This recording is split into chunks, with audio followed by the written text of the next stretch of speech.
Will start with the simple linear regression. दो method से हम इसको कर सकते हैं। The first one is the OLS method, second is your gradient descent method. ठीक है, ग्रेडियंट डिसेंट इसके अंदर आपके पास it is a formula based and this is a approximation technique.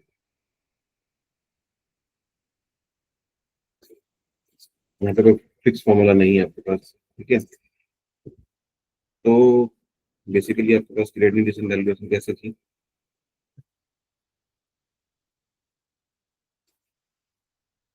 Simple linear regression algorithm regression problem को आप कैसे solve करते थे। Suppose we have these data points. सबसे पहले आपको डेटा लीनियर फॉर्म में होना चाहिए। इसका मतलब जितने वैल्यू से एक्स बढ़ेगा उतनी वैल्यू से आपका वाई बढ़ना चाहिए। बट आपको रियल टाइम में और पूरा लीनियर डेटा नहीं मिलता, तो वी जस्ट अज्यूम कि data is almost linear in nature. तो अगर आपके पास डेटा लीनियर है तो आप उसके ऊपर क्या करते हैं, प्रिडिक्शंस करते हो। और प्रिडिक्शन करते हो आपको मॉडल एक लाइन ड्रॉ करता है, जिसको आप क्या बोलते हो, डेस्पेट लाइन बोलते हैं।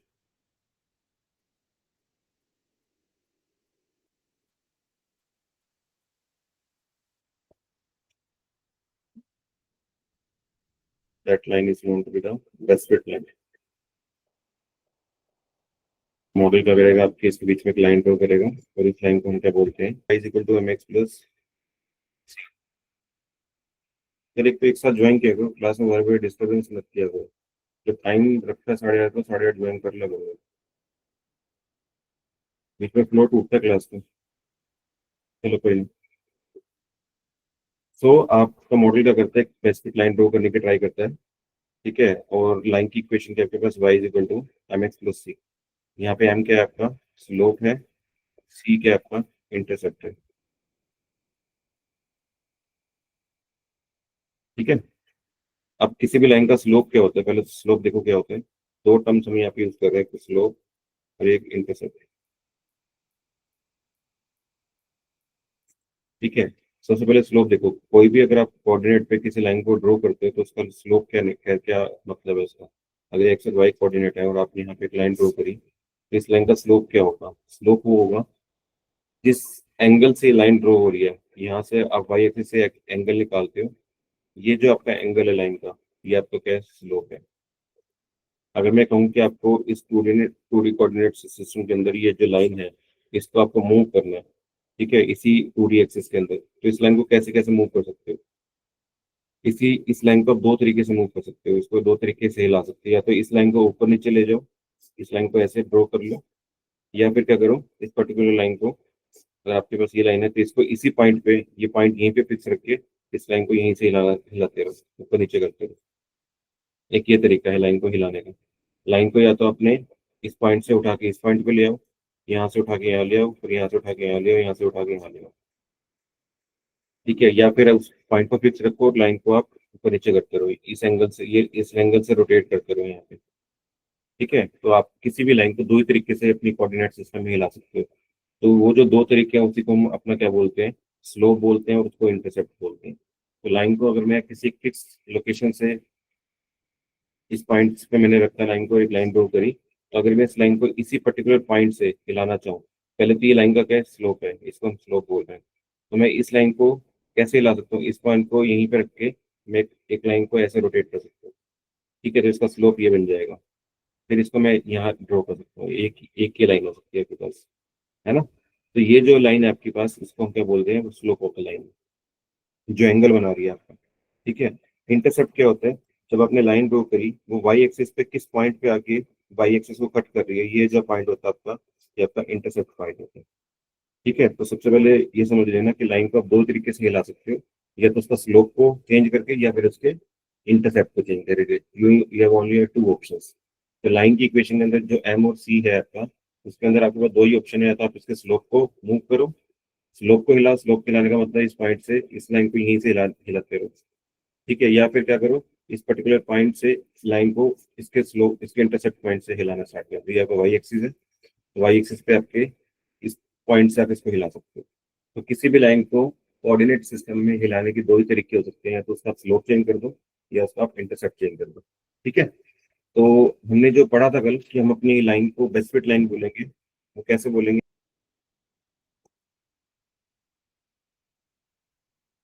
थोड़ी देर बाद किस लाइन को बेस्ट फिट लाइन बोलोगे? कि एक कोऑर्डिनेट के अंदर आप बहुत सारी लाइनें ड्रॉ कर सकते हो, but which line is your best fit line? वो आपको कैसे पता लगेगा कि जिसका जो एरर रेट है वो क्या होगा, वो सबसे मिनिमम होगा, जो गलतियां सबसे कम कर रहा होगा उसी को हम क्या बोलेंगे, बेस्ट फिट लाइन बोलेंगे। हमने कल देखा था, अगर आपके पास ये कोऑर्डिनेट सिस्टम है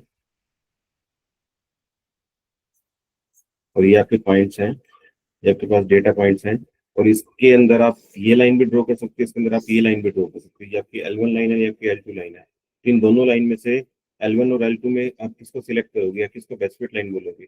आप उस लाइन को बेस्ट फिट लाइन बोलोगे जो कि आपके मॉडल की गलतियां सबसे कम करेगा।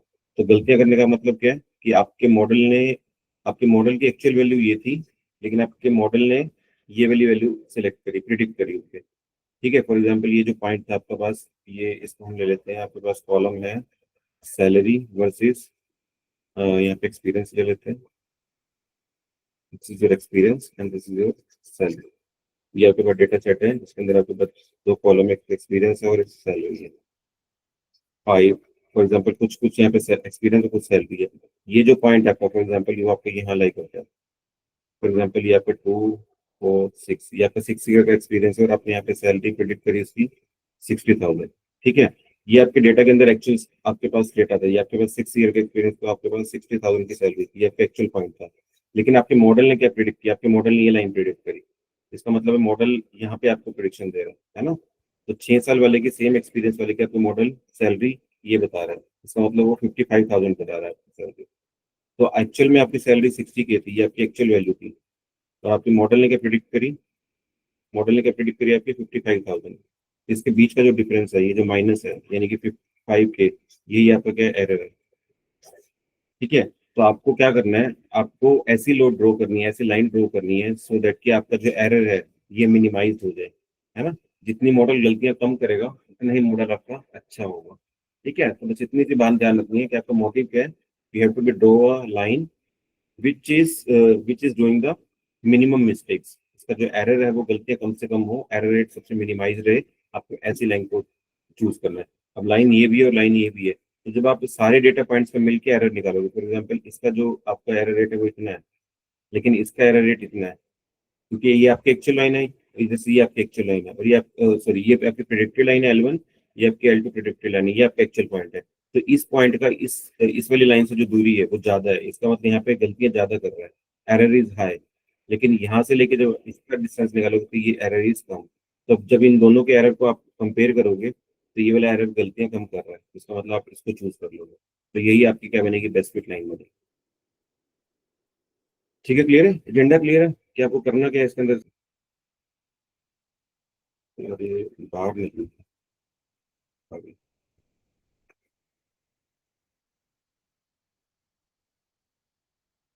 ठीक है, अब हमने ये पता कर लिया कि अब हमारा जो टारगेट है वो हमारा टारगेट क्या है, कि आपको एक ऐसी लाइन बनानी है y = mx + c, जिसके ऊपर एरर जो है आपका वो क्या हो, मिनिमाइज हो। ये आपकी प्रॉब्लम स्टेटमेंट है। बस इसी को आपको क्या बोलते हो, इसी को आप लीनियर रिग्रेशन बोलते हो, कि आपका मॉडल एक ऐसी लाइन ड्रॉ करे जो कि गलतियां कम से कम कर रहा हो। बस अब हमने इसको ही अचीव करना है अपनी पूरी एल्गोरिथम के अंदर। अब देखो, इसको अचीव करने के हमारे पास दो तरीके हैं। लीनियर रिग्रेशन को इम्प्लीमेंट करने के दो मेथड हैं, एक तो आपका OLS मेथड है, दूसरा आपका मैंने बताया ग्रेडियंट डिसेंट है। जो OLS मेथड है वो आपका फिक्स फॉर्मूले के ऊपर बेस्ड है। आपको बेसिकली करना क्या है, देखो आपकी लाइन की इक्वेशन है y = mx + c।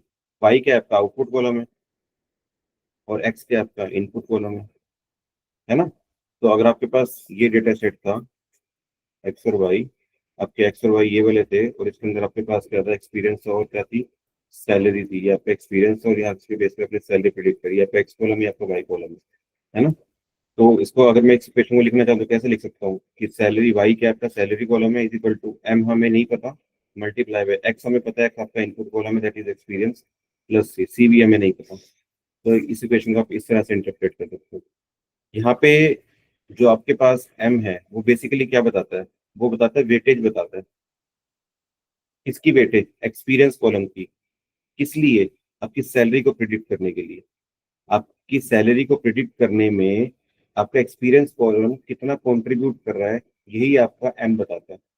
For example आपने एक मॉडल बनाया और मॉडल की एक्यूरेसी आ गई 80%, तो ये 80% आपको क्या बता रहा है? ये 80% आपको ये बता रहा है कि आपके पास एक इनपुट कॉलम था एक्सपीरियंस, उसकी 80% जो वेटेज है उससे आप क्या निकाल सकते हो? किसी भी बंदे की सैलरी निकाल सकते हो। ठीक है, तो जो आपका स्लोप होता है, एम होता है, वो आपको वेटेज बताता है किसकी, इनपुट कॉलम की, किसको प्रिडिक्ट करने के लिए? आपके आउटपुट को प्रिडिक्ट करने के लिए। ठीक है, और सी क्या होता है यहाँ पे? सी होता है आपके पास ऑफसेट वैल्यू। फॉर एग्जाम्पल कोई एक्सपीरियंस, कोई बंदा आया किसी कंपनी में जॉब करने के लिए, जिसका भी, जो कि एक फ्रेशर है, फ्रेशर का मतलब उसकी जो एक्सपीरियंस है वो कितना, जीरो है। अगर एक्सपीरियंस जीरो होगा तो अगर मैं इस टर्म को इवेलुएट करूं, salary is equal to m multiply by experience, experience की जगह उसका फ्रेशर है वो, एक्सपीरियंस जीरो हो जाएगा प्लस सी, तो ये जीरो होने से वाली पूरी टर्म क्या हो जाएगी? जीरो हो जाएगी। तो अगर ये वाली वैल्यू नहीं होगी, सी वाली वैल्यू नहीं होगी, तो उसको सैलरी कितनी मिलेगी? जीरो मिलेगी। जबकि ऐसा रियल टाइम में नहीं होता। रियल टाइम में अगर कोई फ्रेशर आता है जॉब के लिए तो उसको कुछ ना कुछ सैलरी मिलती है। ठीक है, उसको आप जीरो, बिल्कुल अनपेड उस पर नहीं रख लेते हो। ठीक है, तो ये जो कुछ अमाउंट ऑफ वाली जो सैलरी है फ्रेशर के लिए, वही वैल्यू आपको सी बताती है, that is your offset value, इसको हम क्या बोलते हैं? ऑफसेट बोलते हैं। ठीक है, क्लियर है? नाउ अब आपको इस इक्वेशन से निकालना क्या है? y is equal to M x plus C. इसमें आपको y भी पता है, आपका आउटपुट कॉलम है, आपको सी एक्स भी पता है, आपका इनपुट कॉलम है, बस आपको क्या नहीं पता? आपको m नहीं पता और आपको c नहीं पता। अगर आपको ये दोनों चीजें पता लग जाए तो आप इजीली प्रिडिक्शन कर सकते हो, है ना? आप सैलरी प्रिडिक्ट कर सकते हो।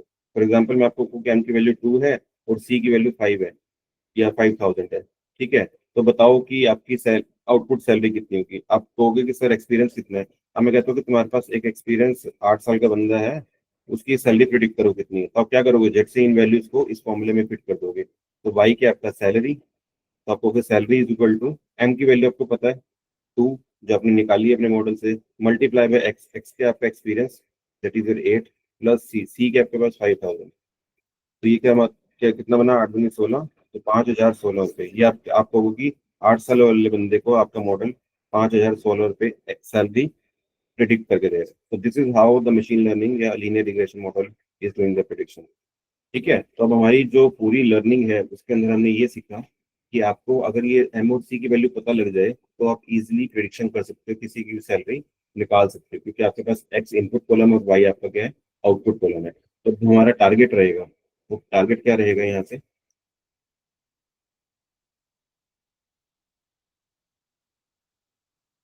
नाउ अब आपके पास क्या टारगेट रहेगा कि आपको एम और सी की वैल्यू निकालनी है। ठीक है, सच दैट, कंडीशन क्या है? अब अगर मैं ये कहूँ कि ये आपके पास ये आपके पास लाइन है, ये भी लाइन है और ये भी लाइन है, लाइन तो ये भी is equal to Y is equal to M x plus C है, और ये भी Y is equal to M x plus C है। ठीक है, इसमें भी आपको एम निकालना, सी निकालना है, इसमें भी आपको एम और सी निकालना है। ठीक है, बट कंडीशन क्या है इसके ऊपर? कि एम और सी तो इसका भी निकाल सकते हो, इसका भी निकाल सकते हो, बट कंडीशन क्या है यहाँ पे? कंडीशन क्या है यहाँ पे, बताएगा कोई? What is the condition here? कि आपको एम और सी तो चाहिए, लेकिन उसकी कंडीशन क्या है? कोई एक्सप्लेन करेगा इसको? तो हमें एम और सी की दो वैल्यूज चाहिए, बट हमें दो वैल्यू इस लाइन से भी मिल सकती है और वो इस लाइन से भी मिल सकती है, बट हमें दोनों में से एक लाइन चुननी है जो मेरी बेस्ट फिट लाइन बनेगी। तो कंडीशन क्या है यहाँ पे कि एम और सी की कौन सी वैल्यू चाहिए, सो दैट की क्या चाहिए हो जाए, हम उस रिस्पेक्ट में एम और सी को निकालेंगे। So the condition is such that the error rate is minimise. बस यही आपकी कंडीशन है।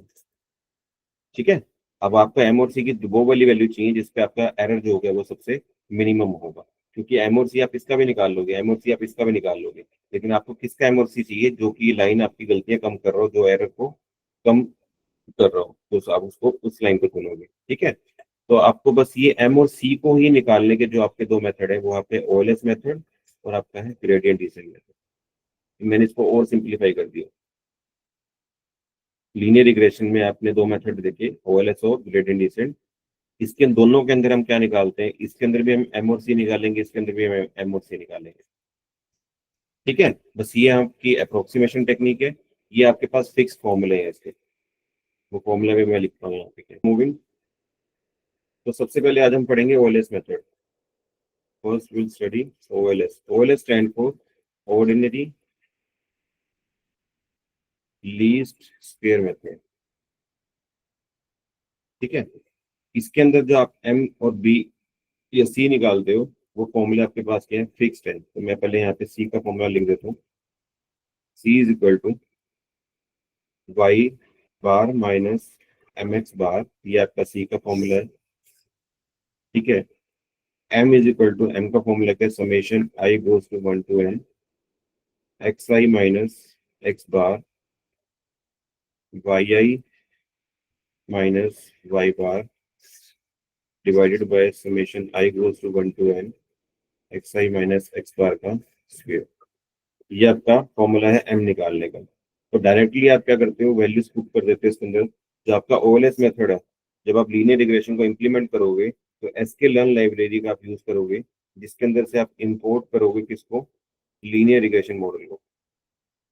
लीनियर रिग्रेशन मॉडल को इंपोर्ट करोगे, तो ये जो मॉडल आपका लीनियर रिग्रेशन मॉडल आपका एसके लर्न लाइब्रेरी के अंदर बना हुआ है, वो बैक एंड पे रन कैसे करता है, वो ओएलएस मेथड का यूज करके ही रन करता है। ठीक है, तो जब हम लीनियर रिग्रेशन को इंप्लीमेंट करेंगे तो इसका मतलब बाय डिफॉल्ट हम ओएलएस की बात कर रहे हैं। ठीक है, क्लियर, इस बात को ध्यान रखना। नाउ अब हम यहाँ पे देखेंगे जो दोनों इक्वेशन है, ये जो दोनों फॉर्मूले हैं, ये आए कैसे हैं, बेसिकली इसके पीछे का मैथमेटिक्स क्या है। ठीक है, तो इन फॉर्मूले को यहाँ पे ध्यान रखना। Now we will derive this formulas. चलो, अब हम डिस्कशन को आगे लेके जाते हैं। यहाँ से अब मैं एक यहाँ पे ग्राफ बना रहा हूँ। यहाँ पे एक लाइन ड्रॉ करी, ये आपकी प्रिडिक्शन लाइन है, ये आपके एक्चुअल पॉइंट है। ठीक है, अब ये देखो कि आपके जो चेंजेस आ रहे हैं वो किस एक्सिस पे आ रहे हैं। ये आपका एक्स एक्सिस है, ये आपका वाई एक्सिस है। फॉर एग्जाम्पल, अगर मैं आपका एक्चुअल पॉइंट को पकड़ूं, तो एक्चुअल पॉइंट में आपका एक्स एक्सिस ये पे है और आपका वाई एक्सिस क्या है, यहाँ पे। ठीक है, लेकिन ये आपका एक्चुअल पॉइंट था, आपको प्रिडिक्शन पॉइंट कौन सा है, ये वाला प्रिडिक्शन पॉइंट है। तो एक्चुअल पॉइंट और प्रिडिक्शन पॉइंट के कोरस्पॉन्डिंग एक्स की वैल्यू देखो सेम है। आपका एक्स यहाँ पे भी सेम है, एक्चुअल पॉइंट पे भी प्रिडिक्शन पॉइंट पे। चेंज कहाँ पे हो रहा है, ये आपका एक्चुअल पॉइंट था जो वाई को यहाँ पे रिप्रेजेंट कर रहा है, ये आपका प्रिडिक्शन पॉइंट है जो वाई को यहाँ पे रिप्रेजेंट कर रहा है। फॉर एग्जाम्पल, एक बंदे की जो सैलरी थी वो 20K थी एक्चुअल में, लेकिन आपके मॉडल ने वो 10K प्रिडिक्ट करी। तो जब हम एरर की बात करते हैं तो एरर क्या है, वो वाई एक्सिस पे हुआ चेंज ही आपका क्या है, एरर है। इस बात को ध्यान से समझना कि जो आपका वाई एक्सिस पे चेंजेस हुए हैं विद रिस्पेक्ट टू एक्स, वही आपका क्या एरर है। ठीक है, तो मैं इस एरर को देखो किस फॉर्म में लिख रहा हूँ। जो आपका एक्चुअल पॉइंट है उसको मैं रिप्रेजेंट करूंगा वाई से, और जब का प्रिडिक्टेड पॉइंट है उसको मैं रिप्रेजेंट करूंगा वाई हेड से। ठीक है, ये आपका प्रिडिक्टेड पॉइंट है और ये आपका क्या है, एक्चुअल पॉइंट है। तो ये जो डिफरेंस है, एरर है, अगर मैं उसको लिखना हो वाई और वाई हेड के फॉर्म में, तो क्या लिखूंगा मैं, error is equal to, error is equal to y minus y head. यही आपका एरर है, क्योंकि वाई आपकी वैल्यू 20K थी, आपके मॉडल ने कितनी बताई, 10K। इसके बीच का जो डिफरेंस है 10K, यही तो आपका एरर है। ठीक है, तो ये मैंने इस पर्टिकुलर पॉइंट के लिए लिखा। अगर मैं इस पर्टिकुलर पॉइंट के लिए लूँ, तो इसका जो ये आपका एक्चुअल पॉइंट है, और आपके मॉडल ने क्या प्रिडिक्ट किया, आपके मॉडल ने ये प्रिडिक्ट किया, आपका वाई एक्सिस है और ये आपके मॉडल ने ये प्रिडिक्ट किया, तो इसका जो ये डिफरेंस है ये आपका एरर है। इसका मतलब ये आपका एक्चुअल पॉइंट है, इसको मैं y1 बोल देता हूँ, इसको मैं y1। जो सेकंड पॉइंट है मैं उसको y2 बोल देता हूँ, तो y2 माइनस y2 हैट, यही आपका सेकंड पॉइंट का एरर है। ये आपका E2 है, ये आपका E1 मान लो इसको।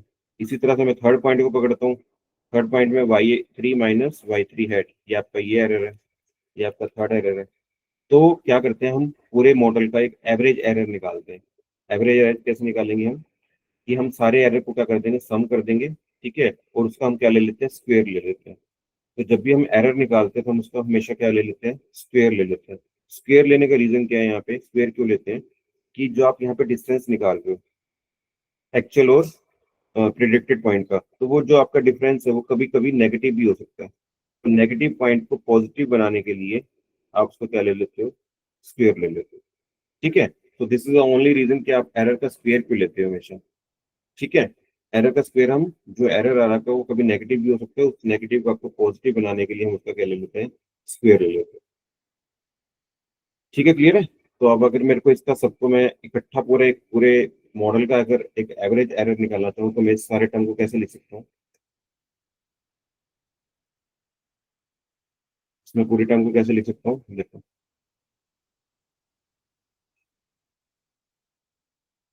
यहाँ पे भी समझ में आया है तो वहाँ पे बोल देना। तो मैं इस सारे तीनों एरर्स को इकट्ठा लिख रहा हूँ। तीनों एरर को इकट्ठा लिखने के लिए मैं क्या कर रहा हूँ, summation I goes to 1 to 3, क्योंकि हम तीन ही वैल्यूज ले रहे हैं। तो वाई आई माइनस वाई आई का हेड का स्क्वेयर, और एवरेज लेने के लिए मैं इसको सारे को टर्म्स को 3 से डिवाइड कर देता हूँ। तो ये मेरा क्या होगा, एक एवरेज एरर आ गया। ठीक है, समझ में आ गई बात। तो अगर यही काम मेरे को अपने एन पॉइंट्स के लिए करना हो, ये मेरे पास तीन ही पॉइंट्स थे, अगर मेरे पास डेटा के अंदर एन पॉइंट्स हो तो ये वाली जो इक्वेशन है वो कैसे चेंज हो जाएगी, summation I goes to 1 to n Y I minus Y i hat का स्क्वेयर डिवाइडेड बाय एन। यही आपका क्या है, एरर है। ठीक है। और यहाँ पे जो आपका वाई आई है वो क्या है, वाई आपका एक्चुअल पॉइंट है जो आपके डेटा के अंदर प्रेजेंट है। और जो वाई आई हैट क्या है वो आपका क्या है, प्रिडिक्शन पॉइंट है।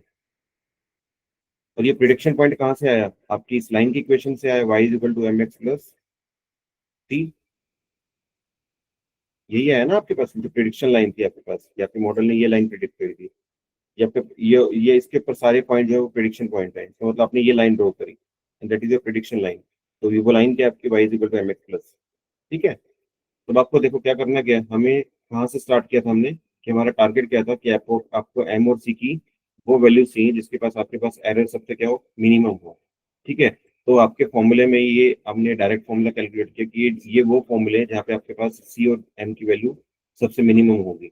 अब हम इसी को ही प्रूव करने जा रहे हैं कि ये जो हमने लिखा है यहाँ पे, इक्वेशन लिखी है, क्या वो एक्चुअल में सी और एम की सबसे मिनिमम वैल्यू है। ठीक है, इसी को ही हम प्रूव करने के लिए हम इसको डिराइव कर रहे हैं। ठीक है। तो नाउ हमें डिस्कशन में यहाँ तक पहुंच गए। ठीक है, यहाँ तक क्लियर सबको। नाउ अब हम क्या कर रहे हैं यहाँ पे, मैं क्या कर रहा हूँ, ये जो आपका वाई आई हैट है, ये जो वाई आई हैट है, इसको मैं इक्वेशन को पुट कर देता हूँ आपको इस एरर वाले टर्म के अंदर। तो ये जो आपका एरर बन जाएगा ई, वो क्या बन जाएगा, summation I goes to 1 to n Y I minus Y i hat क्या हो गया अब आपका, m x i plus c. ठीक है, ये बना ना आपके पास, और इस सारे का क्या है आपके पास, स्क्वायर है। तो मैं इसको माइनस को अंदर लेके जा रहा हूँ, तो वाई आई माइनस एम एक्स आई माइनस सी का square, that is the summation I goes to 1 to n। यही आपका एरर है ना। अब यहाँ पे क्या है, एरर एक फंक्शन बन गया आपके पास, ई इज योर फंक्शन, इसके दो वेरिएबल्स है। अब इसके अंदर आप क्या, आपके कौन कौन से वेरिएबल्स है इसके अंदर, देखो एक्स आपका फिक्स है क्योंकि ये आपके पास इनपुट कॉलम है, वाई आपका फिक्स है, ये आपका आउटपुट कॉलम है। अब किसको चेंज कर सकते हो, ओनली एम को चेंज कर सकते हो, सी को चेंज कर सकते हो। इसका मतलब जो आपका एरर फंक्शन है वो अब किस किस वेरिएबल पे डिपेंड करता है, एम और सी पे डिपेंड करता है। अगर मैं लिखता हूँ y is equal to f x function, ये आपका मैथमेटिकल फंक्शन है, इसका मतलब क्या है कि x के अंदर चेंज करने में y के ऊपर क्या इफेक्ट पड़ेगा, है ना। तो ये जो सिमिलर फंक्शन है उसको मैं क्या लिख रहा हूँ, यहाँ पे अब आपके पास जो फंक्शन है वो एक ही फॉर्म में है, और जो अंदर वेरिएबल है आपके पास, इसके अंदर दो वेरिएबल है, एम और सी वेरिएबल है। ठीक है। तो जो आपका एरर फंक्शन है अब आपके पास वो दो वेरिएबल डिपेंडेंट करते हैं, एम और सी पे। That is equal to X is equal to summation I goes to 1 to n Y I minus M x I minus सी का स्क्वायर। ठीक है, आई होप यहाँ तक क्लियर सबको। अब हम क्या कर रहे हैं, अब हम यहाँ पे एक अजम्पशन लेके चलेंगे कि हम देखते हैं कि आपके पास वाई, हम दोनों कंडीशन को लेके चलेंगे, हम स्लोप को भी लेके चलेंगे और हम इंटरसेप्ट को भी लेके चलेंगे। अब हम मैं यहाँ पे पहले मान लेता हूँ कि अब अगर आपके पास जो स्लोप है वो कांस्टेंट है, और जो आपका इंटरसेप्ट है यानी कि जो सी है वो आपका वेरिएबल है, तब क्या आपके पास इसके अंदर क्या चेंजेस आएंगे। और सेकंड कंडीशन, ये आपका केस 2 है, ये आपका केस 1 है। सेकंड मैं मान लेता हूँ कि जो आपका सी है वो कांस्टेंट है, और जो आपका एम है वो आपका वेरिएबल है। और थर्ड हम केस डिस्कस करेंगे, केस 3, जिसके अंदर एम भी आपका वेरिएबल है और आपका सी भी वेरिएबल है। ठीक है, ये तीनों केसेस डिस्कस करेंगे, देन विल सी कि हम उसके मिनिमम पॉइंट तक पहुंच पाते कि नहीं पहुंच पाते। ठीक है, तो पहला हम केस वन डिस्कस कर रहे हैं कि अगर आपके पास एम कांस्टेंट होगा और सी वेरिएबल होगा, तो इसका क्या मतलब है, पहले इस चीज का मतलब समझो क्या है कि एम कांस्टेंट है। एम कांस्टेंट का मतलब है कि स्लोप कांस्टेंट है। अगर मैं ये लाइन यहाँ पे ड्रॉ करता हूँ, ये आपके डेटा पॉइंट्स है यहाँ पे, तो इसका कांस्टेंट होने का मतलब क्या है कि ये वाला जो पॉइंट है ये फिक्स हो गया, ये पॉइंट यहाँ से नहीं हिलेगा। अब इस लाइन को आप किस तरीके से हिला सकते हो, अगर इस लाइन को मेरे को यहाँ से हिलाना है जबकि मेरे पास जो स्लोप है वो क्या है, कॉन्स्टेंट है, तो आप इस लाइन को कैसे हिला सकते हो, बताओ।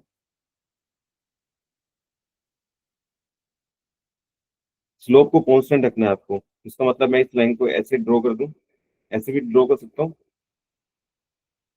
वेरिएबल आपका क्या है, इंटरसेप्ट, यानी इंटरसेप्ट पॉइंट को मैं यहाँ से हिला सकता हूँ। इसको ऐसे ड्रॉ कर सकता हूँ, इसको मैं ऐसे भी ड्रॉ कर सकता हूँ, है ना, और इसको मैं ऐसे भी ड्रॉ कर सकता हूँ। बात समझ में आ रही है। अब अगर इसका स्लोप निकालोगे, इस लाइन का स्लोप भी सेम है, इसका भी लाइन का स्लोप सेम है, इस लाइन का भी स्लोप सेम है, इसका भी स्लोप सेम है। ओनली चेंज क्या हो रहा है, और ओनली चेंज क्या हो रहा है आपके पास, वाई एक्सिस पे ओनली आपके पॉइंट चेंज हो रहे हैं। इसका मतलब आपका इंटरसेप्ट चेंज हो रहा है यहाँ पे। बात समझ में आ रही है। तो इसका मतलब अगर मैं ग्राफ प्लॉट करूं between error rate versus c, that is your intercept point, है ना, तो देखो क्या होगा। जब आपने लाइन को यहाँ पे ड्रॉ किया, तो ये जो लाइन है आपके पास, इसको मैं चलो दोबारा से ड्रॉ करता हूँ यहाँ पे। फॉर एग्जाम्पल आपके पास ये आपकी इनिशियल पॉइंट है और ये आपका डेटा पॉइंट्स है, ये आपके पास यहाँ पे स्लोप है, स्लोप इज कॉन्स्टेंट।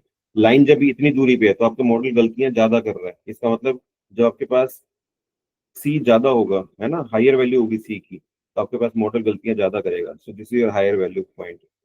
जैसे जैसे लाइन नीचे आती रहेगी, ये लाइन नीचे आती रहेगी with respect to the constant slope value, तो ये गलतियां कम होंगी, है ना, यहाँ पे मॉडल गलतियां कम करेगा। इसका मतलब यहाँ पे वैल्यू रिड्यूस हो जाएगी। जब ये लाइन मैं और पास ले आऊंगा तो ये गलतियां और रिड्यूस हो जाएंगी। वो और पास आएगा तो गलतियां वो और रिड्यूस करेगा यहाँ पे, है ना। लेकिन जैसे वो इसे दोबारा दूर जाना स्टार्ट करेगा with the same slope constant point, तो जैसे इन पॉइंट से दूर जाएगा तो ये गलतियां दोबारा से बढ़ने लगेंगी। तो बढ़ते बढ़ते वो कर्व आपका ऐसे बन जाएगा, है ना। And this is your parabolic curve. इसको हम क्या बोलते हैं, पैराबोलिक शेप बोलते हैं। इसका मतलब ये है कि ये वाला जो पॉइंट है वो आपका एक ऐसा पॉइंट है जिसके ऊपर आपके पास जो एरर है वो सबसे क्या है, मिनिमम है ना। यहाँ पे इस वाले पॉइंट को हम क्या बोलते हैं, इसको हम बोलते हैं लोकल मिनिमा पॉइंट।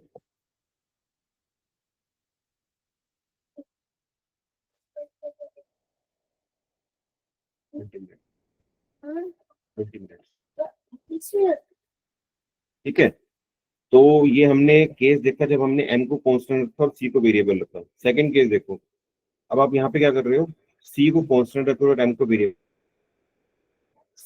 इसको जो आपकी ये आपके पॉइंट्स हैं,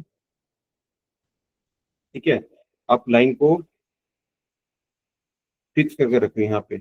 इसका मतलब आपका इंटरसेप्ट नहीं हिलेगा, लेकिन आपका स्लोप मूव कर सकता है ना। इसका स्लोप मूव करने का मतलब इस लाइन को आप यहीं पकड़ के रखोगे। अब एक लाइन ये भी बना सकते हो, ये भी बना सकते हो, ये भी बना सकते हो, और ये भी बना सकते हो। अब आपके पास जो है वो स्लोप वेरिएबल है, लेकिन जो आपका इंटरसेप्ट ये वाला पॉइंट है वो फिक्स है। तो जब मैं इसके कोरस्पॉन्डिंग ग्राफ बनाता हूँ इसको, तो when I draw this graph,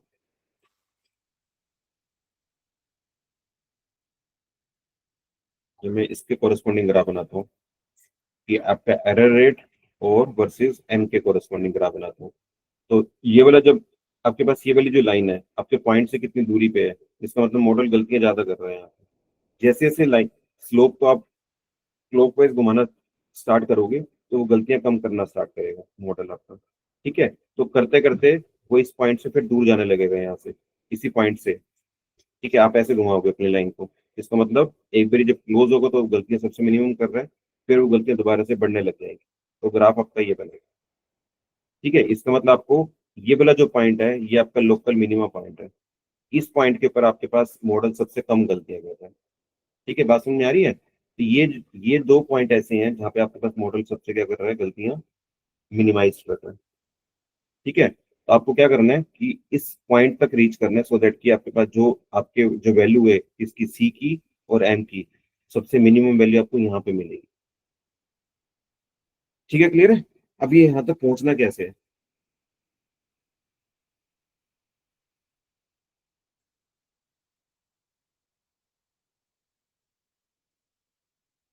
now will सी, आपके पास क्या थी equation, error is equal to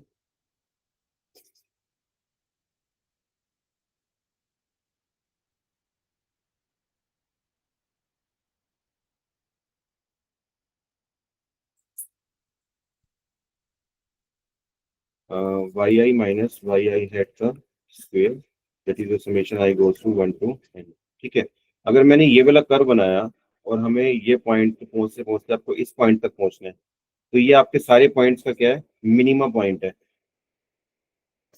आपने 10th या 11th के अंदर दो कंसेप्ट पढ़े थे, मैक्सिमा एंड मिनिमा का, मैक्सिमा और मिनिमा का, याद होगा सबको। ये लिमिट कॉन्टिन्यूटी और मैक्सिमम मिनिमा हम 11th 12th में पढ़ते थे शायद। तो मैक्सिमम मिनिमा निकालने के लिए हमें फॉर्मूले चाहिए होते थे। अगर आपको किसी भी कोऑर्डिनेट के ऊपर उसका मिनिमा पॉइंट निकालना होता था, तो आप क्या करते थे, उस पर्टिकुलर पॉइंट का क्या निकाल लेते थे, उसको डिफरेंशिएट कर देते थे। डिफरेंशिएट करके उसको इक्वल टू जीरो कर देते थे। जब आप उसको इक्वल टू जीरो कर देते थे, इसका मतलब क्या है कि वो पॉइंट आपका मिनिमम पॉइंट बन जाता था। तो सेम हम यही करेंगे कि हमें इतने सारे पॉइंट्स के अंदर से आपका मिनिमम पॉइंट कौन सा होगा, उसके लिए हम क्या करेंगे, हर एक अपने डेटा पॉइंट को डिफरेंशिएट करेंगे with respect to each variable, जो आपके दो वेरिएबल है एम और सी। ठीक है, error rate is with respect to m और विद रिस्पेक्ट टू सी। और जो उसका डिफरेंशिएशन होगा, differentiation with respect to m करेंगे एक बारी हम, और differentiation with respect to c करेंगे। ठीक है, और उसको हम इक्वल टू जीरो रख देंगे। जब हम ये कर लेंगे तो आपका क्या होगा, इस सारे का आपका मिनिमम पॉइंट आ जाएगा। ठीक है, मिनिमम पॉइंट निकालने की कंडीशन यही है कि जिसका आपको मिनिमा चाहिए उसको आप डिफरेंशिएट कर दो with respect to that particular point, और उसको इक्वल टू जीरो रख दो। इक्वल टू जीरो रखने से जो वैल्यू आएगी वो आपकी मिनिमम वैल्यू होगी। This is a pure mathematics. ठीक है, क्लियर। तो जब हम डेरिवेशन करते हैं, डिफरेंशिएशन करते हैं, अगर आपके पास एक वेरिएबल होता है, फॉर एग्जांपल एफ एक्स का डिफरेंशिएशन कर रहे हो विद रिस्पेक्ट टू एक्स, तो आप उसको क्या बोलते हो, डिफरेंशिएशन बोलते हो।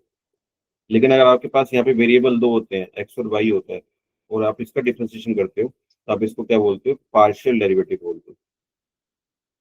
पार्शियल डेरिवेटिव, ये सारी मैथमेटिकल टर्म है, आप जानते होंगे इसके बारे में। तो पार्शियल डेरिवेटिव हम कैसे लिखते हैं, partial derivative with respect to x, partial derivative with respect to y. तो अब हमारे पास यहाँ पे दो वेरिएबल है एम और सी, तो हम इसका डिफरेंशिएशन ही लेंगे, इसका हम पार्शियल डेरिवेटिव निकालेंगे। ठीक है, तो देखो कैसे निकालना है, पहले सबसे पहले हम विद रिस्पेक्ट टू बी निकालेंगे, फिर हम विद रिस्पेक्ट टू एम निकालेंगे।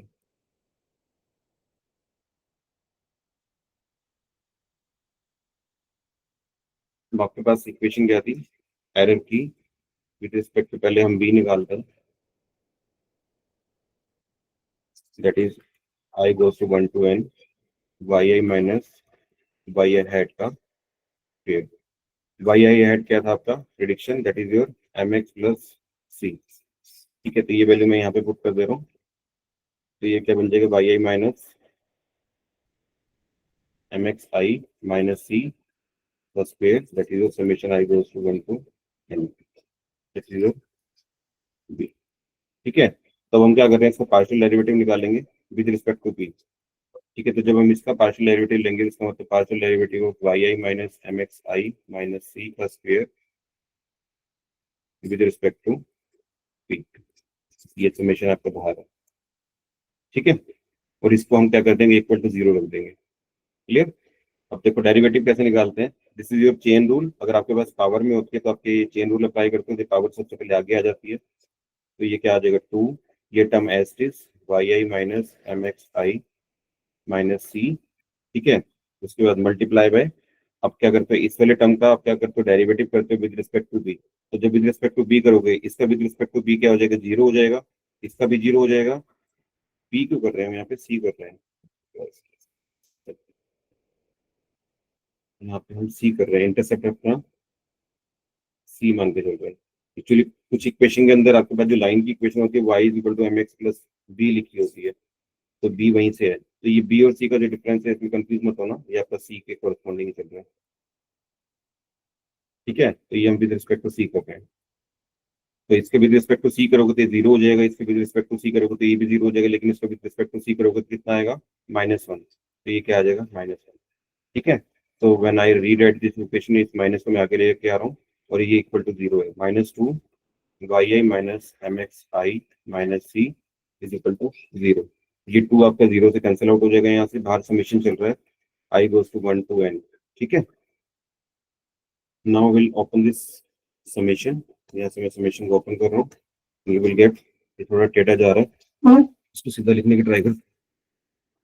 आई ट्राई दिस इक्वेशन, मैं इसको यहीं से दोबारा से लिख रहा हूँ, summation I goes to 1 to n, 2 वहां से कैंसिल हो गए तो नीचे के बचा y I minus M x I minus c is equal to 0, ठीक है। तो मैं इसका समेशन आगे अंदर लेके जा रहा हूँ, समेशन को ओपन कर रहा हूँ, तो this is y is equal to i goes to Y I minus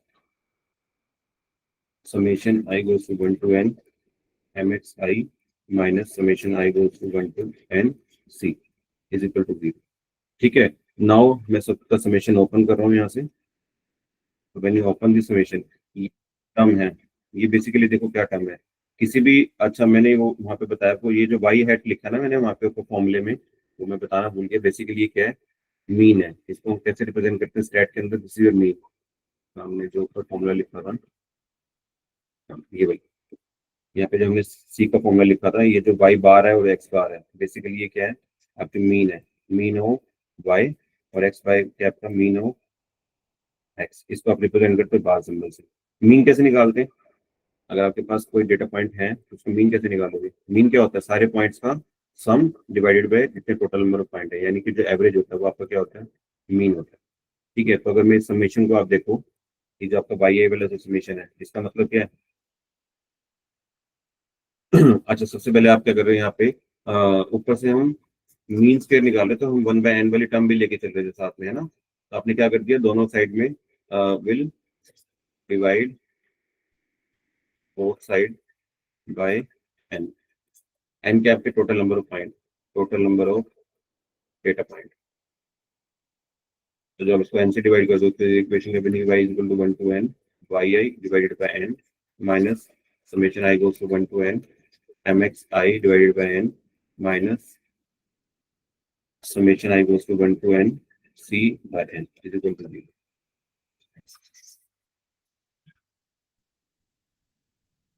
ठीक है। अब मैं इस इक्वेशन को क्या कर रहा हूँ, इस इक्वेशन को देखो, ये वाली, इसका का क्या मतलब है, वाई है क्या आपका, ये आपके डेटा सेट के अंदर या पे वाई कॉलम या पे एक्स कॉलम है ना। तो आपके पास यहाँ पे अगर वैल्यू 5 है, 6 है, 7 है, यहाँ पे 3 है, 4 है, 5 है, तो अगर मैं कहूँ कि इसका आप मीन निकाल लो, तो मीन कैसे निकालते हो, तो आप क्या करोगे, 5 + 6 + 7 डिवाइडेड बाय 3, ठीक है। इन सारी टर्म्स को निकाल के आप क्या कर सकते हो, डिवाइडेड बाय जितने टोटल नंबर के एलिमेंट्स है 3 से। तो अगर आप इस टर्म को देखो, यहाँ पे क्या हो रहा है, i is equal to 1 to n, इसका मतलब इसमें n नंबर ऑफ पॉइंट्स है, इसका मतलब ये इक्वेशन क्या है, y1 + y2 + y3 and so on up to yn divided by n। ये क्या है, बेसिकली ये आपका y बार ही तो है, ये आपका मीन ही तो है, ये वाली जो टर्म है पूरी की पूरी, वो आपका बेसिकली क्या है, वो आपका y बार है, y बार का मतलब आपका क्या है, मीन है ना। तो मैं इसको क्या कर रहा हूँ, रिप्लेस कर देता हूँ उससे मीन से, तो you will get the term,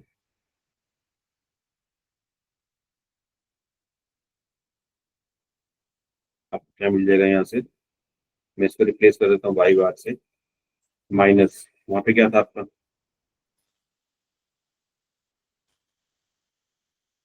यहाँ पे क्या था आपके पास, m x i by n, जो एक्स बाय एन है, ये भी क्या है, बेसिकली ये मीन है आपका, किसका मीन है, ये एक्स बार का मीन है, ठीक है। तो इसको मैं क्या लिख देता हूँ, एम एक्स बार माइनस, ये क्या है आपका, नेक्स्ट टर्म क्या थे आपके पास, this is summation c i divided by n. C i क्या है आपके पास, सी आई का मतलब है number of c's, c plus c plus c plus C c and so on to c, ये कितने सीज हैं, एन नंबर ऑफ सीज हैं, और डिवाइडेड बाय एन, ये एन से एन कैंसिल हो गया, तो ये क्या बच गया आपके पास, सी बच गया यहाँ पे, you will get the as the term c, और आपने इसको क्या रख रखा, इक्वल टू 0 रखा हुआ है ना। तो मैं सी को इस साइड ले जाता हूँ, तो you will get y bar minus M x bar is equal to c. तो अगर आप ये नोट करोगे, c is equal to Y bar minus M x bar, यही आपकी क्या इक्वेशन थी जो हमने ऊपर लिखी थी आपके ओएलएस मेथड के अंदर, देखो यहाँ पे,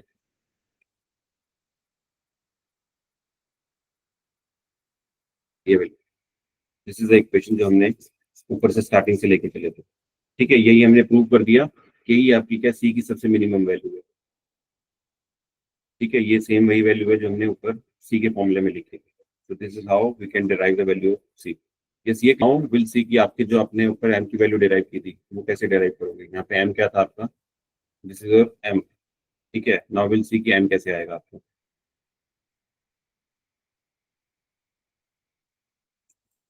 now will see, I just change the colour. Now will calculate M.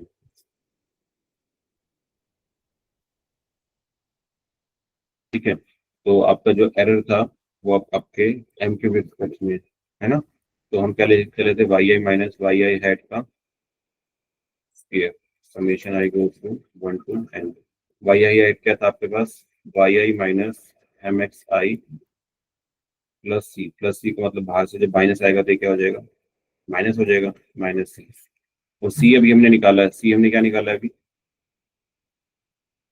ये आपका सी है, that is Y bar minus, इस सी को मैं रिप्लेस कर रहा हूँ यहाँ से, you will get yi minus mxi minus c is equal to y bar। ये जो माइनस अंदर जाएगा तो ये प्लस हो जाएगा mx बार। ठीक है, इसका सारे का क्या है, स्क्वायर। ठीक है, तो you will get the term as,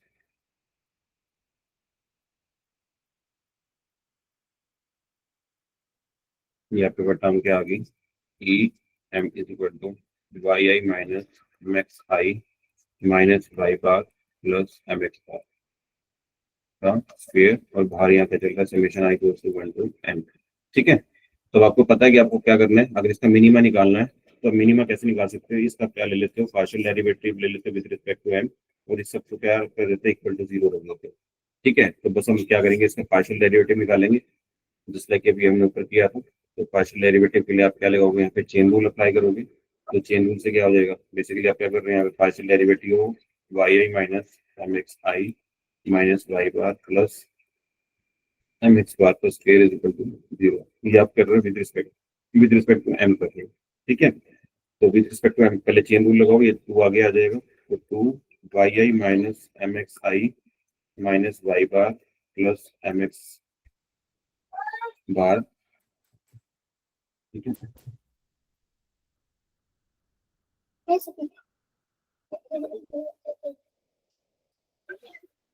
ठीक है, मल्टीप्लाई बाय,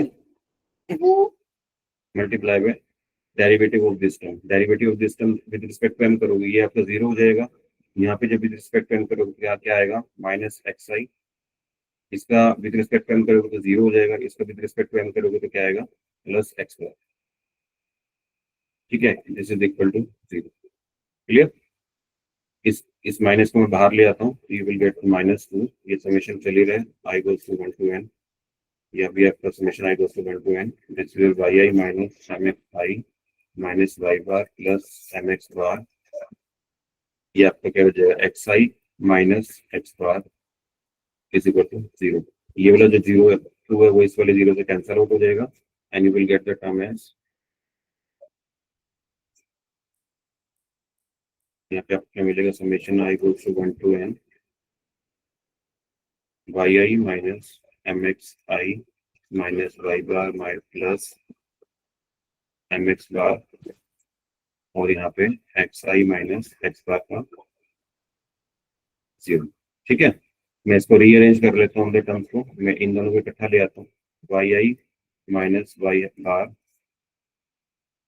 ठीक है, और इसको मैं इकट्ठा ले लेता हूँ, ये इसको आप ऐसे लिखना है, इसका मैं माइनस एम कॉमन ले लेता हूँ, तो आपका एक्स आई माइनस एक्स बार, और बाहर क्या है, x I minus x bar is equal to zero.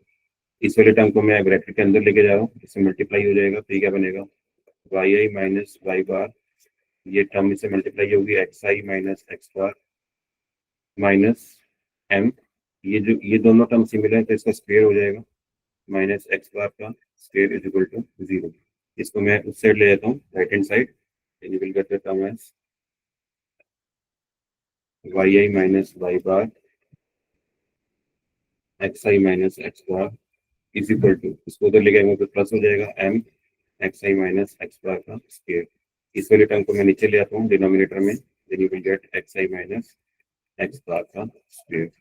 तो दिस इज योर एम। इसको मैं अलग अगले स्टेप में कंक्लूजन मानूँ। So m will be your yi minus y hat xi minus x bar divided by xi minus x bar का square. Summation दोनों को साथ चल रहा तो ऊपर से समेशन कॉपी कर लेंगे आई को कंट्रोल। तो this is a formula that we have derived, और ये वही सेम फॉर्मूला जो हमने ऊपर डिराइव किया था, इसको यहाँ पे अच्छे से देख लो। देन आई गो अपसाइड,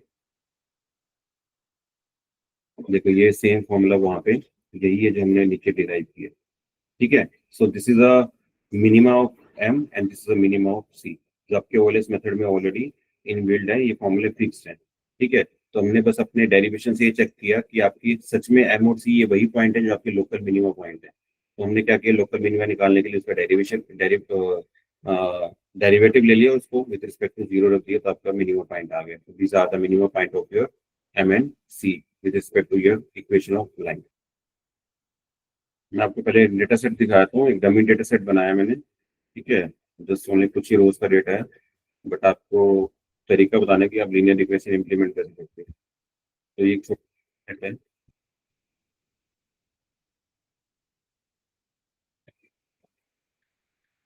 ठीक है, वही है कि आपके पास एम्प्लॉय का एक्सपीरियंस है, उसके बेस पे आप उसकी सैलरी को प्रिडिक्ट कर रहे हो।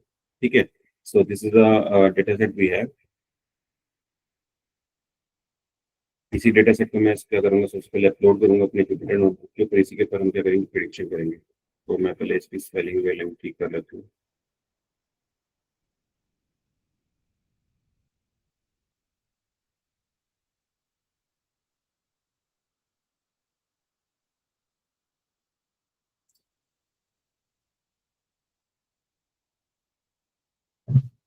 ठीक है, तो I just upload this on your Jupyter notebook.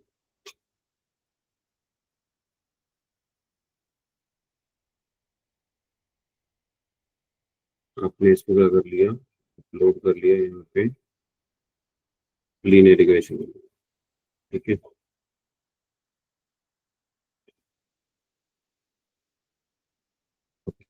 तो start making a new file.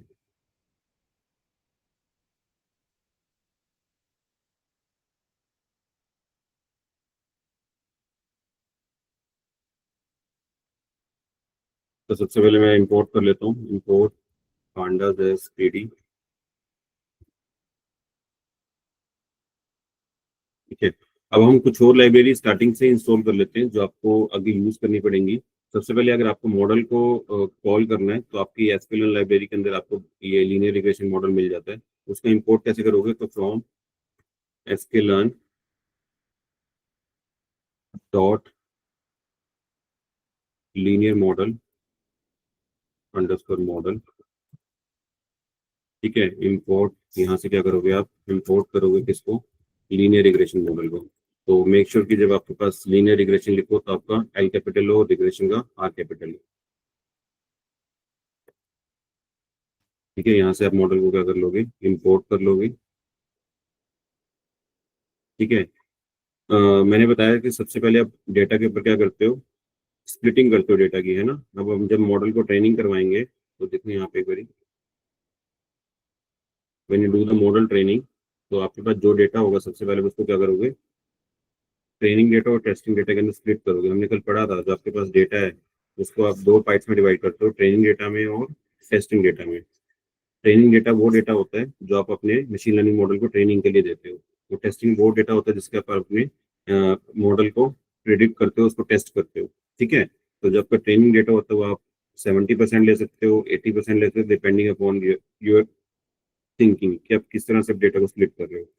तो अगर आपके पास 20% 70% ट्रेनिंग में दोगे तो 30% आपको टेस्टिंग में देना पड़ेगा, या फिर 20% आपको टेस्टिंग के लिए देना पड़ेगा। टेस्टिंग का मतलब है कि अगर आपके पास ये डेटा सेट है, आपके पास एक्सपीरियंस कितना, सैलरी कितनी है, आपके पास ये सारे कॉलम्स का डेटा है। फॉर एग्जाम्पल आपके पास यहाँ पे 5 के सामने 50 के है, 6 के सामने 60 के है, 11 के सामने 90 के है, और 13 के सामने 95,000 है। ठीक है, ये आपके पास डेटा है।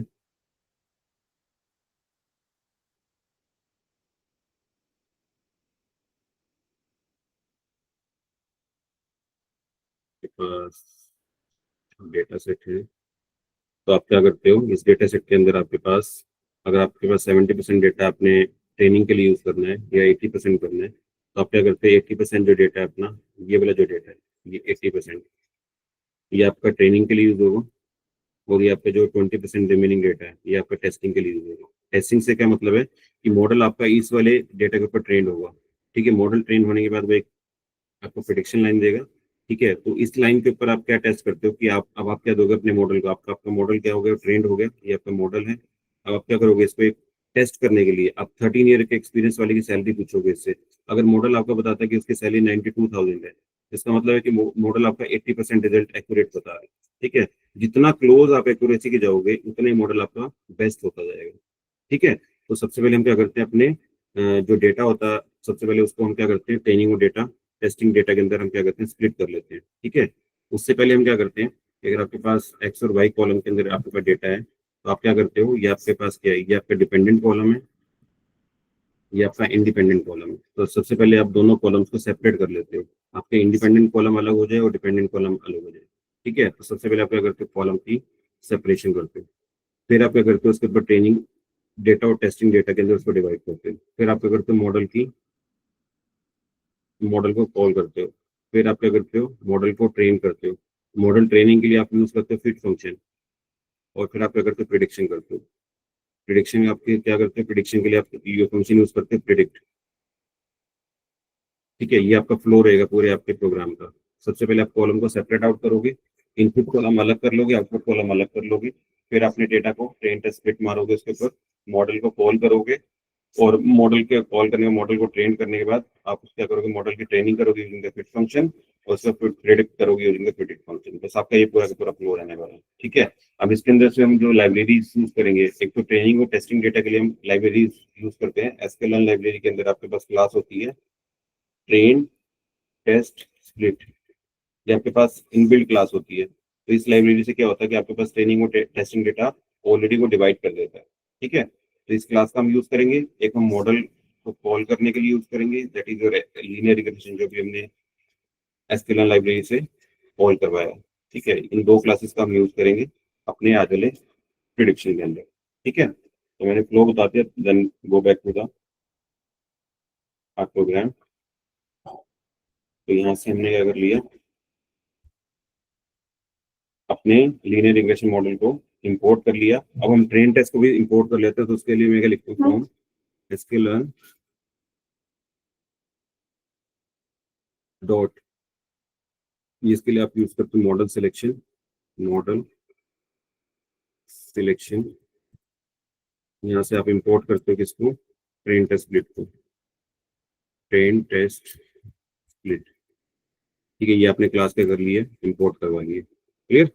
बस अब आपको क्या करना है, सबसे पहले अपने डेटा सेट को लोड करवाना है। तो I use df is equal to pd underscore pd dot read underscore, excel file है तो आप एक्सेल के अंदर लोड करवाते हो। Then give your file name आपका क्या था, linear underscore regression. I hope file name same हो, एक्सेलएस। ठीक है, सो मैंने एंटर, यस।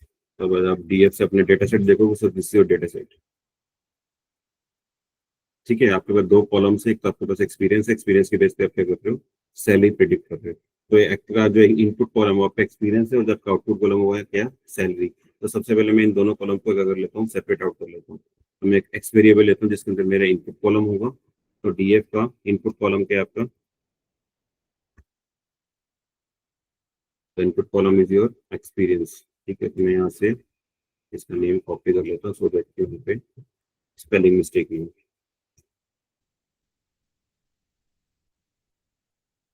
ठीक है, इससे मेरा, जब आप एक्स को देखोगे तो आपके पास ये आपका इनपुट कॉलम अलग हो गया। ठीक है, आउटपुट कॉलम के लिए क्या लिखोगे, आउटपुट कॉलम में एक वेरिएबल वाई के अंदर स्टोर करा लेता हूँ, तो वाई डीएफ के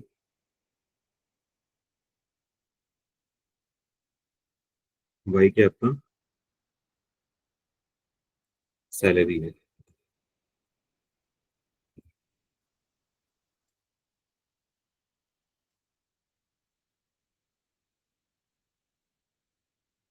ठीक है, तो जब आप यहाँ पे वाई को देखोगे तो y is your salary column. ठीक है, यहाँ पे अगर आप नोट करोगे, अगर आप यहाँ पे नोट करोगे, यहाँ पे मैंने दो ब्रैकेट्स यूज किए हैं, यहाँ पे ओनली सिंगल ब्रैकेट यूज की है। तो ये क्वेश्चन जब मैं खुद कर रहा था, तो मेरे दिमाग में आया था कि यहाँ पे दो ब्रैकेट क्यों लगा रहा हूँ और यहाँ पे सिंगल ब्रैकेट क्यों लगा रहा हूँ। ठीक है, इसका मतलब क्या है कि जो आपका एक्सपीरियंस कॉलम है, जो आपका इनपुट कॉलम है, वो एक बेसिकली आपका एक डेटा सेट है। वो डेटा सेट हमेशा आपका 2 डायमेंशन में होता है। अगर आप यहाँ पे एक्स को देखोगे, when you see the x, तो यहाँ पे एक डेटा सेट रिटर्न कर रहा है, और ये डेटा सेट आपका क्या है, 2 डायमेंशन के अंदर है ना। तो जब भी आपने जब किसी पर्टिकुलर कॉलम को आप एक्सेस करते हो, वो 2 डायमेंशनल एरे होता है, तो आप क्या करते हो, उसके ऊपर 2 डायमेंशन के अंदर दो ब्रैकेट्स यूज करते हो। लेकिन अगर आप वाई को प्रिंट करोगे यहाँ पे, तो वाई क्या आपका एक सिंगल सीरीज है, एक सिंगल कॉलम है आपके पास। तो सिंगल कॉलम के लिए आप क्या यूज कर रहे हो, सिंगल ब्रैकेट्स यूज करते हो। तो इस बात का ध्यान रखना। ठीक है, मुझे करते हुए कंफ्यूजन आई थी, तो मैंने आपको बता दिया, शेयर कर दिया आपके साथ। तो ये आपका क्या आ गया, वाई आ गया। तो ये सब हमने इनपुट और आउटपुट कॉलम दोनों अलग कर लिए। अब हम क्या करें, ट्रेन टेस्ट स्प्लिट मारेंगे। तो हम ट्रेन टेस्ट स्प्लिट वाली क्लास को कॉल कर लेते हैं। ट्रेन टेस्ट स्प्लिट के अंदर आप क्या करते हो, आप 3 पैरामीटर्स देते हो, इनफैक्ट 4 पैरामीटर देते हो। एक तो अपने इनपुट कॉलम देते हो, इनपुट कॉलम आपका एक्स के अंदर है। आपका आउटपुट कॉलम देते हो जो आपका वाई के अंदर है। ठीक है, और साथ में क्या देते हो, यहाँ पे एक वैल्यू देते हो जिसको हम बोलते हैं टेस्ट साइज। टेस्ट साइज आप कितना, टेस्ट साइज का मतलब कितना डेटा आप टेस्टिंग में देना चाहते हो, कितना डेटा आप ट्रेनिंग में देना चाहते हो। तो मैं टेस्टिंग के लिए यहाँ पे फॉर एग्जांपल 20% डेटा अपना टेस्टिंग के लिए रख लेता हूँ। ठीक है, एक पैरामीटर होता है रैंडम स्टेट करके, बस बेटा रैंडम स्टेट करके, रैंडम स्टेट को मैं वैल्यू देता हूँ 42। ठीक है, रैंडम स्टेट का मतलब मैंने कल बताया था आपको कि रैंडम स्टेट क्या है कि आपके डेटा को शफल करेगा 42 टाइम्स, उसके बाद से वो 10 टेस्ट स्प्लिट मारेगा। ठीक है, तो 10 टेस्ट स्प्लिट मारने के बाद आपके पास 4 वेरिएबल्स क्रिएट होंगे, दैट इज और एक्स ट्रेन,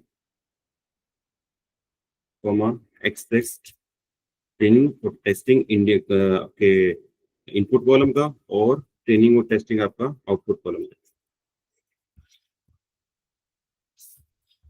ठीक है, तो ये 4 वेरिएबल के अंदर वैल्यू आ जाएगी। तो यस, अगर आप अपने इसके देखना चाहो कि आपके पास कितना ट्रेनिंग डेटा है, तो you will see x train में आपके पास कितना डेटा है। So this is your training data, यानी कि 80% जो डेटा आपने ट्रेनिंग में यूज किया था। और ये देखो, ये सारा का सारा डेटा शफल होके आया है। ये सारे इंडेक्सिंग देखो आप सीक्वेंस में नहीं है, वो सारे इंडेक्सिंग आपके शफलिंग होके आई है। ठीक है, तो ये आपका ये किससे हुआ, आपका रैंडम स्टेट से हुआ कि आपने डेटा को 42 टाइम्स शफल्स किया, उसके बाद उसने 10 टेस्ट स्प्लिट मारा। और आप टेस्टिंग डेटा देखना तो कितना टेस्टिंग डेटा आपके पास, तो ये आपका एक्स टेस्ट के अंदर है। तो उसका मतलब ये 20% डेटा आप टेस्टिंग के लिए यूज करोगे। ठीक है, तो बस अब आप यहाँ पे क्या करते हो, मॉडल को कॉल कॉल कर लेते हो। तो that is linear regression model को मैं कॉल कर लेता हूँ। ठीक है, लीनियर रिग्रेशन मॉडल का सबसे पहले आप क्या बनाते हो, एक ऑब्जेक्ट बनाते हो, दैट इज। ठीक है, इससे आपने क्या करा, अब आप क्या करते हो, मॉडल को ट्रेन करते हो। मॉडल ट्रेनिंग के लिए आप फिट फंक्शन यूज करते हो। यहाँ पे क्या लिखते हो, एल आर डॉट फिट। अब मॉडल ट्रेनिंग किस पे करनी है आपको, जो आपका ट्रेन डेटा होगा, तो उसके अंदर मैं क्या पास करूंगा, एक्स ट्रेन,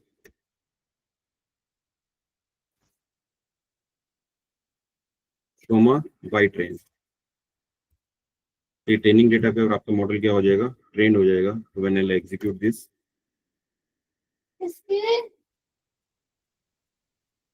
लीनियर रिग्रेशन की स्पेलिंग गलत है शायद, आर ई जी आर ई, चलो मैं एक ई फालतू लगा दूँ,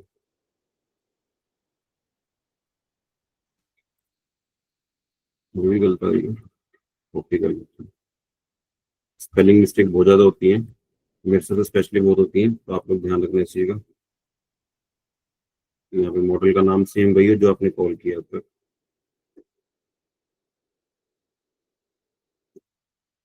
देखो मॉडल आपका क्या हो गया, यहाँ पे मॉडल ट्रेन हो गया। ठीक है, अब मॉडल ट्रेन होने के बाद आप क्या करोगे, प्रिडिक्शन करोगे। प्रिडिक्शन के लिए आप कौन सा फंक्शन यूज करते हो, प्रिडिक्ट फंक्शन यूज करते हो। ठीक है, प्रिडिक्शन आप किस पे करते हो, एक्स, जो आपका टेस्टिंग डेटा था, तो वो टेस्टिंग डेटा किसके अंदर था, आपका एक्स टेस्ट के अंदर था।